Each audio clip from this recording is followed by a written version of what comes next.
Իրանի նոր նախագահ Հասան Ռուհանին անհնար չի համարում ԱՄՆ-ի հետ ուղիղ բանակցություններ սկսելու հնարավորությունը։ Ամերիկյան PBS հեռուստակայանին տված հարցազրույցում նա նշում է, որ այդ ուղղությամբ արդեն իրականացվում է նախապատրաստական աշխատանք։ Ասամբլեայում իր ելույթի ժամանակ Ռուհանին շեշտել էր աշխարհի 6 խոշորագույն պետությունների հետ Իրանի միջուկային ծրագրի շուրջ բանակցությունները վերսկսելու կարևորությունը, միևնույն ժամանակ խոսելով միջազգային վերահսկողության ներքո իր երկրում միջուկային տեխնոլոգիա զարգացնելու անհրաժեշտության մասին։ Ռուհանին միևնույն ժամանակ կոչ է արել ոչնչացնել աշխարհի բոլոր միջուկային զենքերը եւ հորդորել Իսրայելին միանալ միջուկային զենքերը չտարածելու մասին միջազգային պայմանագրին առանց հապաղելու։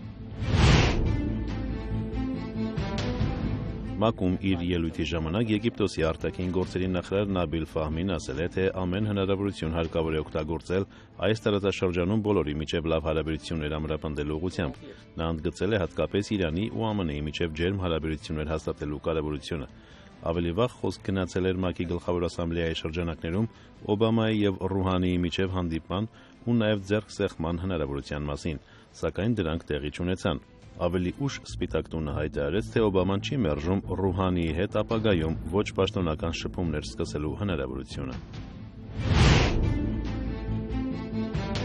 C-130 մագնիշի այս օդանավը, որին նրա մեծության պատճառով երբեմն Հերկուլես են անվանում, թվում է, թե իրականացնում է վայրեջք, սակայն օդաչուների նպատակը Անտարկտիդայի այս հատվածում վայրեջքը չի եղել, այլ հավաքվածներին զարմացնելը։ Նման պատկերներ կարելի է տեսնել կինոֆիլմերում, սակայն դրանք քիչ չեն նաև իրական կյանքում, որոնց մեծ մասը ուղղակի ռիսկի ցուցադրում է, մյուս մասը անհաջող վայրեջքի փորձ։